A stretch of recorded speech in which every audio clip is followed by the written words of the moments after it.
Chapter 16. Joyce glanced around at the group of very cold humans as Sergeant Green pulled the guards in from the tunnels and snapped a few orders. 19 Marines and 20 civilians, with 24 rifles and 2 pistols among them. Not much of a force against over 100 of Larson's goons, plus the aliens. She was doubting that she would ever make it off this station alive. She just wished she could leave a message for her kids somewhere that it might be found. If she got the chance, she would try to do just that. In the quick meetings after Hank's arrival, they had decided that the best course of action was to get some real firepower, and the best way to do that was to break directly into Larson's armory. It was located on the main human level, so it wasn't going to be easy to get to, but it was possible. They would have to assume that the alien sector had been opened, and Larson's men were going to have their hands full trying to stop the bugs, so very few men would be on guard there. Actually, both Clay and Kent argued that they should be more worried about the aliens, but Green had convinced them first things first. Hank had insisted that Larson would never expect the Marines to be alive in the first place, and thus would think that the civilians would have no reason to attack the armory, so no men at all would be there. But Sergeant Green made a very clear point that when it came to the professor, and to a lesser degree Larson, they should never be underestimated. He had done just that, and had ended up dumped on the far side of the alien sector. Hank and Sergeant Green both knew the location of the armory, which turned out, much to Joyce's relief, to be on the opposite side of the human sector from the alien hive. Kent knew how to get them there through the lower level tunnels and straight up a mostly blocked vertical shaft. He'd gone that way a few hours earlier and stumbled on the shaft by accident when looking for a way around a few of Larson's guards. In the dust, Kent drew them all a map to find what he described as an old elevator shaft that had totally been covered over when they built the human sector and the labs. He said the ladders in the shaft were mostly wood and fairly rotten, but if used carefully, they would hold enough for them to make the climb. Sergeant Green made sure that Hank, Joyce, Cray, and his second-in-command, Robinson, were all clear on the location of the opening of the abandoned elevator shaft, then assigned everyone into one of 5 groups with equal firepower, and sent each off at top speed to meet as quickly as possible at the shaft. Joyce found herself without a gun, but in command of 2 Marines, Kent and 3 other civilians. She was to take her group south for 3 tunnel intersections, a total of about 200 meters. She was then to use that intersection's vertical shaft to go down 3 levels, then cross in a southeast direction under the human section to the elevator shaft. Green's and the other 2 groups had just left, leaving only hers and Hank's. She reached out and gave Hank's hand a light squeeze. "I'll see you," he said, "in a few minutes." She smiled. "Don't get lost." She wanted to say more, but didn't. She couldn't let worrying about him get in the way. It was like Danny and Jerry used to tell her during the war. If they made it, they made it. Worrying wasn't going to change a damned thing. With one last quick smile at him, she turned and at a half run, with a light in her hand, led her group into the assigned tunnel. She stationed a blonde-haired Marine named Private Rule to stay right near her with his rifle. Another armed Marine named Warner she assigned to be last and guard their flank. Kent and the others were to stay in the middle and be damn quiet. She was deep down tired from the day already, but the excitement of moving again with a real plan had the energy flowing through her system. She could barely hold her pace to a steady jog. Being as silent as they could, they made it through the first intersection and were approaching the second when the sound of shots echoed through the tunnels. Joyce motioned for everyone to stop, and they all listened. It seemed the shots had come from down at least a level and to the south. She turned to the Marine named Rule and pointed down at the vertical shaft in the intersection. He nodded, and she led the way to the shaft. She was about to start down when Rule touched her shoulder and held up the gun. Then he indicated that he should go first, and she agreed. With his rifle gripped in one hand, he quietly moved down the cut stone ladder. Joyce followed him closely until they reached the next level. No sign of any movement or even footprints in the dust, so she signaled for the others to join them. More shots echoed through the tunnels as the last of her group were coming down. The shots seemed loud and very close. Joyce figured they were from one intersection over.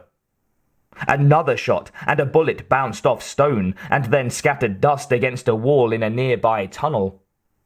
She had everyone kill their lights, and she let her eyes adjust to the pitch black. Faintly, down the corridor to the right, she could see some sort of light. She clicked her light on her own face, put her finger to her lips to indicate quiet, then pointed that Private Warner and one of the men should go down the right tunnel and swing around. She and Kent would go down the middle, directly at the light. The other two should circle around the other way, led by Private Rule. "Be careful you don't shoot one of our own," she whispered, and they all nodded and silently split up. Never had she felt so naked. Going into a firefight without a gun. That was stupid. A few steps into the tunnel, she saw a rock the size of a grapefruit and picked it up. For some reason, that made her feel better. A little stupid, but better. Then a thought hit her that sent her blood rushing to her head. What would they do if the shots were being fired at aliens? What the hell was she going to do? Toss a rock at an alien? She forced the thought from her mind and focused ahead. She clicked off her light again, and with one hand resting lightly on Kent's arm, moved towards the faint light around a shallow corner in the tunnel. It seemed to take forever, but finally they silently worked their way around the corner so they could at least see what was going on. Ahead, crouched down behind a small pile of rocks from a shallow cave-in, were two of Larson's guards. They had their backs to Joyce and Kent and weren't firing at the moment, although both of their guns were poised on the rocks, pointing down the tunnel in front of them. Their light had been tossed out in front of them and pointed to where they were aiming. Luckily for Joyce and Kent, at that moment no one was firing at the two. In this small space they were more likely to get hit by a ricochet from friendly fire than by shots from the two in front of them. Joyce re-gripped the rock a few times, getting the feel of it in her hand. Then, in the faint light, she nodded to Kent, who silently knelt and raised his rifle. With as much force as she could, she threw the rock overhand, imagining the two guys she aimed at were the two who had killed Jerry. She didn't realize she could throw that hard, or had that much anger inside her. The rock seemed to take just a fraction of a second to cover the short distance. There wasn't even a slight arch in its trajectory as it flew, striking squarely into the back of the man closest to the wall. The thump was loud in the small tunnel as the rock bounced up and caught the guy a glancing blow in the back of the head. The force of the blow pitched him forward and face first into the rocks in front of him. His head bounced and he turned blank-eyed to Joyce and Kent, blood streaming from his forehead as he slumped into a sitting position. The other man, caught by surprise, took a moment to react to his bleeding partner. Then he spun to fire. Kent took him out with a single shot in the chest that sent him sprawling back over his body, blood spurting from his back like a pumping fountain, staining the rocks and dusty floor a dark black. The single shot sounded huge in the small tunnel, and Joyce covered her ears far, far too late. "Sergeant! Hank!" Joyce shouted, her voice sounding odd in her ringing ears. "Don't shoot!" She blinked her light twice in the signal they had set up. We just got 2 of them here! Nice work, Sergeant Green said, a light appearing down the way. I had my men working to flank them too. Joyce watched as the sergeant approached. The guy she had hit wouldn't be moving for some time to come. He wasn't dead, but he was going to have one hell of a headache. She bent over the guy she had knocked out and pulled his rifle from his hands. She stripped him of his ammunition belt and slung it over her shoulder, then emptied his pockets of 6 concussion grenades and his flashlight. The sergeant stood over the 2 for a moment, nodding. Nice work. 2 with 1 shot. A shot and a good right arm, Kent said. She should be pitching for the Yankees. The sergeant, who was also unarmed, stripped the other rifle from the bloody hands of the dead man and checked to make sure it was ready to fire. Then, without seeming to notice the blood at all, took the guy's ammunition belt, grenades and light. Joyce smiled. Not only was the guy going to wake up with a headache and a dead partner on top of him, but in pitch blackness and with no light. A true hell. Served the guy right. As Sergeant Green stood, he slapped the stock of the gun and smiled. Feels much better. Joyce had to agree. Having that gun in her hands did feel much better. Much better indeed.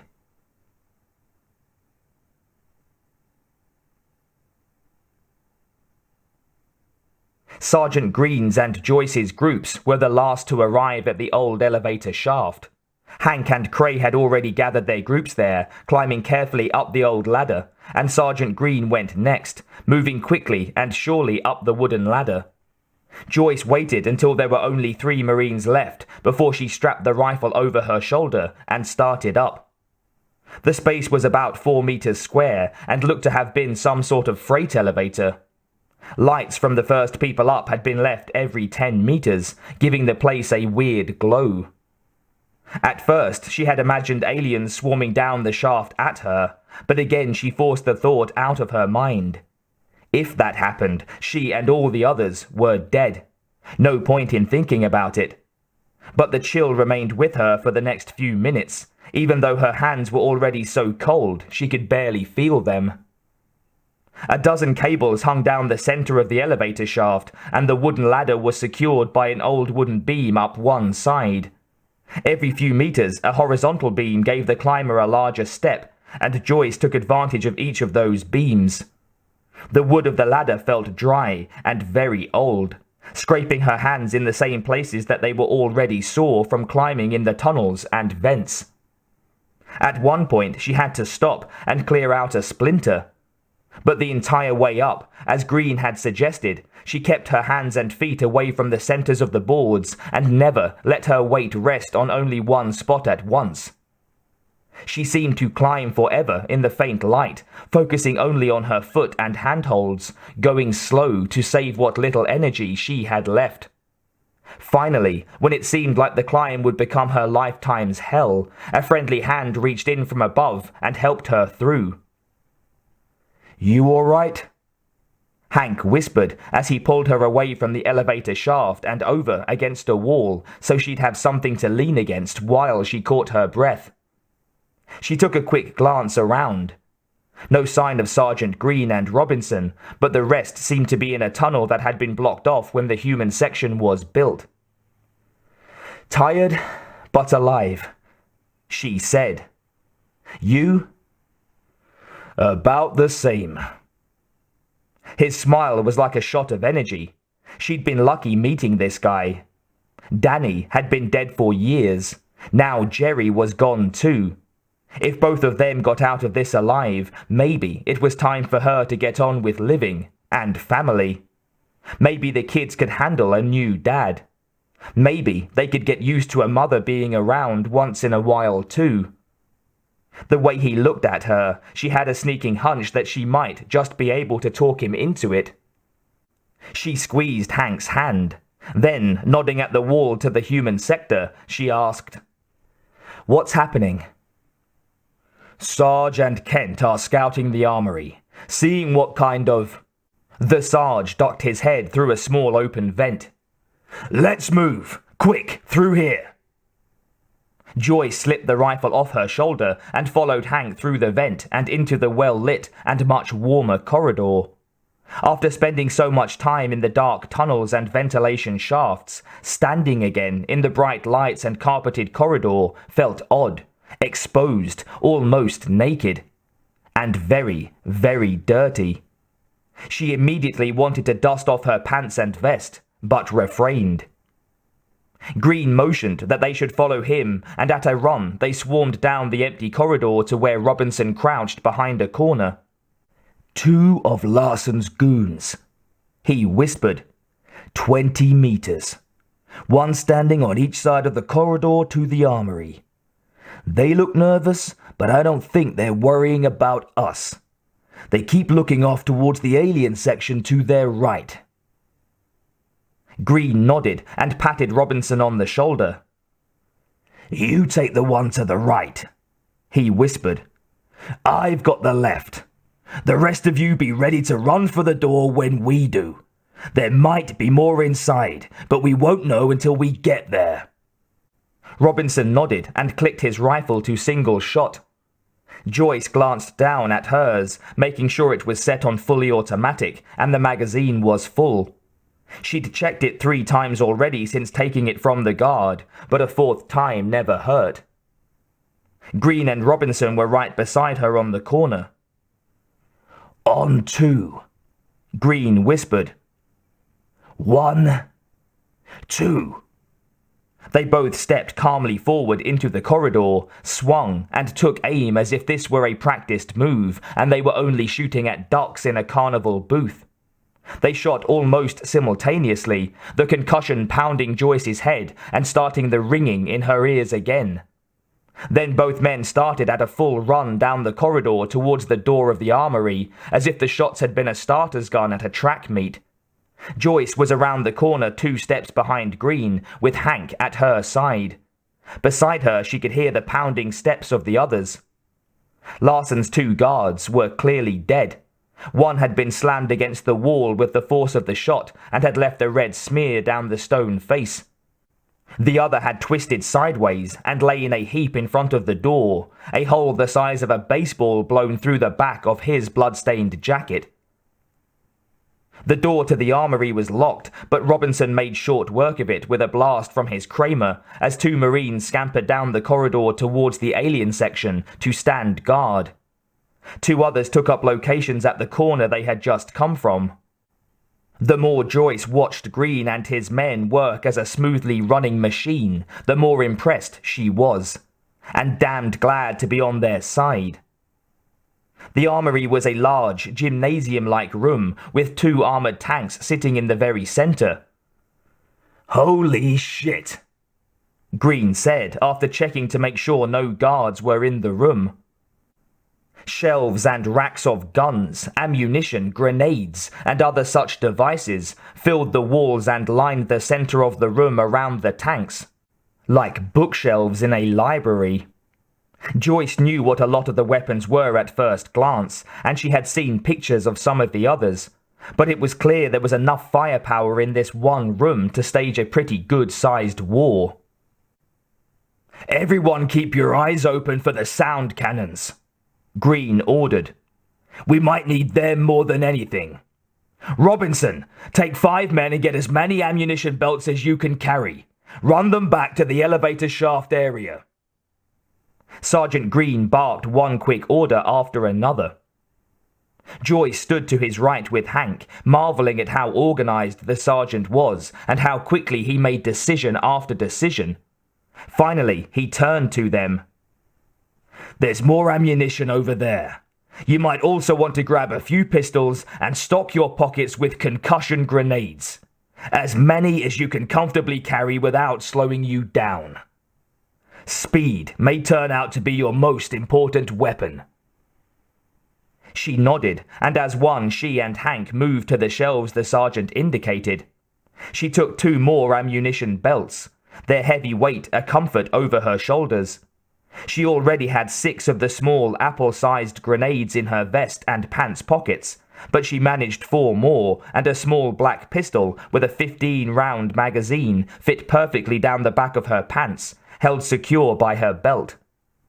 Then, at a run, and carrying 3 extra belts each, she and Hank scrambled out of the door and back down the hall towards the abandoned elevator shaft. It seemed like the entire raid had taken forever, but in reality, from the first shot to ducking through the vent into the dark and cold of the tunnels, less than 2 minutes had expired.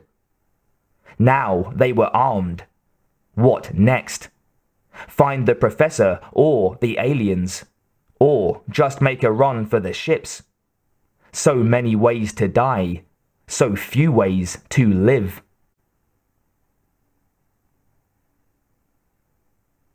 When the base was first being converted, the professor had constructed 3 private tunnels, known only to himself, Larson, and Grace.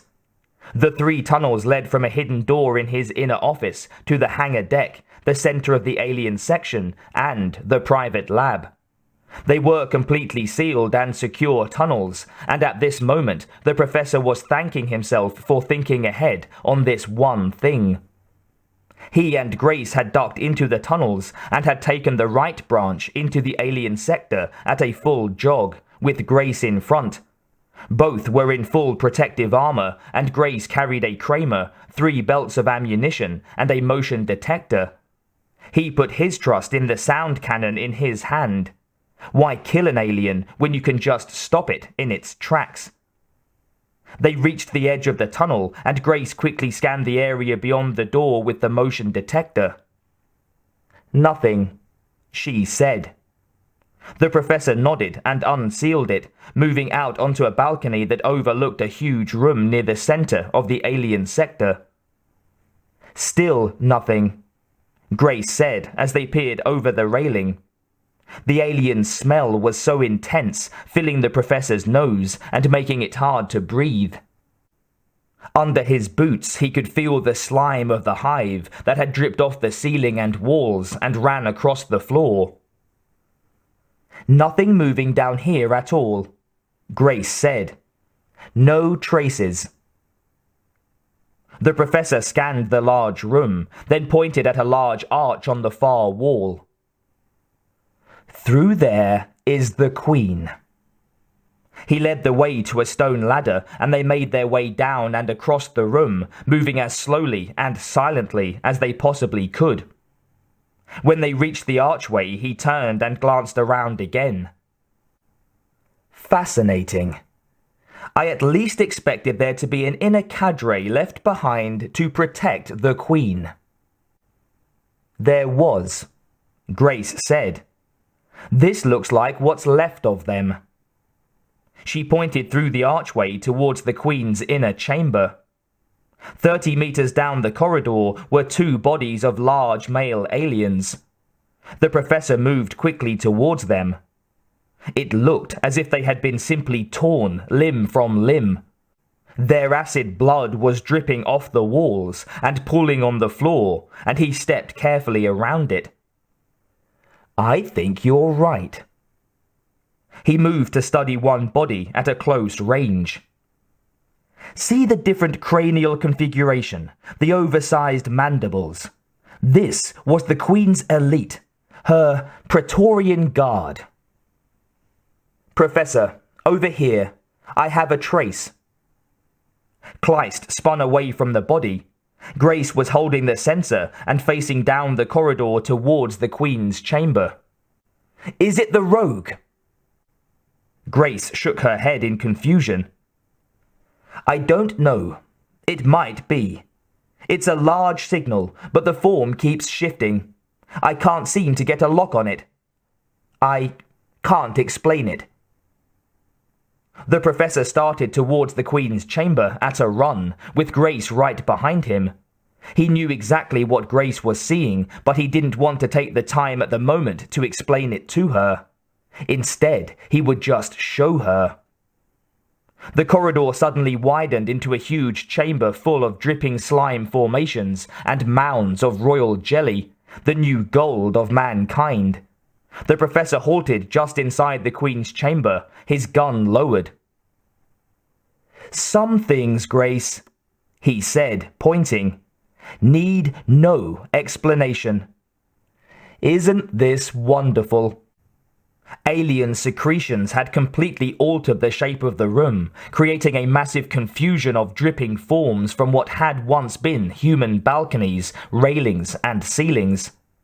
In clusters around the room were the small, ball-like egg sacs protected over by the Queen and her guards. But now many of those sacs were destroyed, scattered or smashed in brown and gold stains. Circling each other in the center of the room were the Rogue and the Queen.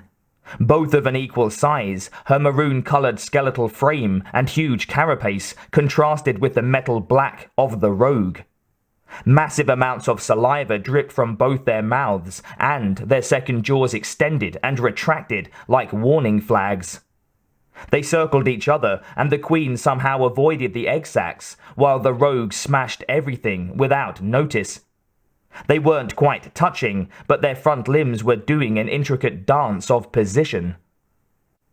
Suddenly, Grace's hand went to the side of her head. "They're screaming, Professor. Very intense, both of them." "History is being made," Kleist said, and as if on cue, the Rogue leapt, twisting its huge frame around and knocking the Queen from her feet, biting hard on the back of the royal neck. Grace held her weapon at the ready, but the professor just watched, smiling. He had no doubt who was going to win. No doubt at all.